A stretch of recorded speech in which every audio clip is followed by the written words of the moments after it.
This is actually an old concept. We've been talking about doing this for a while, which is bouncing around to different parts of the world, getting affiliate owners together, and just kind of talking best practices, what's worked, what hasn't, things we picked up along the way, things that have come and gone. When you're looking to bring a trainer on, what are you looking for?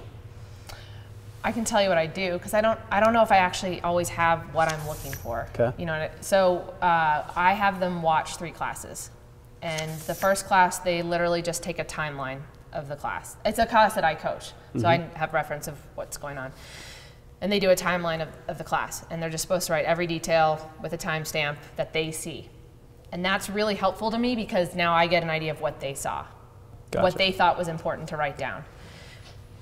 Then they do a class where they just watch, or they write a thing on just watching one athlete. And they watch that athlete their interactions within the group. Did they get left behind? Did they get a cue? Are they the athlete that always stands out or not? How do they operate in a class? Because you have so many personalities, and you have to have a wide enough scope of who's in your class to make sure that you're covering everybody, you know? And so that's the second one. Then the third one's all cueing and correcting, just writing down, like, was there a cue given for this? What did you see? And that gives me a starting point. And most of the time, you know, people come, they say, I'm really interested in coaching. Okay, cool, go do these 3.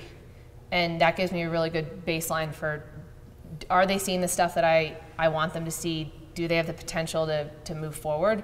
But I don't know if I always start with the personality, and I think that's actually a fault of mine. Sometimes I think I could be better at starting with like the really positive personality, and I definitely run into you know, times where it's just like this is not going to work out from that point. But you know, and then with our coaching staff, we have a ton of really different personalities, and that's something that I know I've learned. The care factor, it always goes back to care. You know, we've got coaches that are just really super positive all the time, and they're happy, and they're there. I've got coaches that are more intricate and they're more technical, and people really like that aspect of them. I've got people that have, you know, been in the military, and every once in a while they kind of bark at everybody, and you know, and there's that. But at the end of the day, they care. Sure. If somebody gets injured in class, they send them an email right afterward. You know, whatever it is, if they had a hard day, or if they, you know, cried as they were walking out the door, whatever it is, they care and they follow with the email. But that can be a lot of different personalities.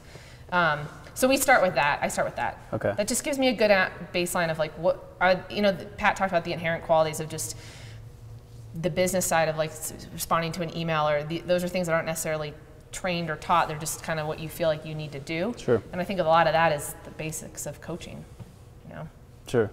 David, is there anything different that you guys do or that you're looking for? We do something similar. We have people shadow classes for a little bit, but I am huge on personality. That is something I look for first, and it's even in initial conversations. Them asking questions: are they looking me in the eye? Are they engaged to whatever it is that we're talking about? After, you know, I think we do 2 classes that they have to just observe. And then after that, we do have them look at programming and analyze that sort of stuff, start scaling, writing those things out. It goes back and forth via email. And then we have people start to take the hammer on warm-ups. That's cool. Yeah, okay. But before that, we have them coach the coaches, which is a nerve-wracking thing for somebody. Sure. Right? And we try and set them up for success, where it's like, hey, we're going to give you exactly what we're going to go through, but you're coaching the coaches. And it puts somebody, I mean, it reminds me of the level 2, where it's like, okay, hey, 3, 2, 1, are you ready to coach the squat? Okay, go. And you're taking notes, and it's like, squat. Yeah, okay, yeah, you look good. Yeah, we're good here, right? And it's like, well, there's a process to that. But now they're around of people that know if they're bullshitting. Sure. They're stumbling on their words a little bit, which is healthy, I think, because then you get in front of a class and you have a lot of confidence. Sure. Once you've done that a few times with the coaches.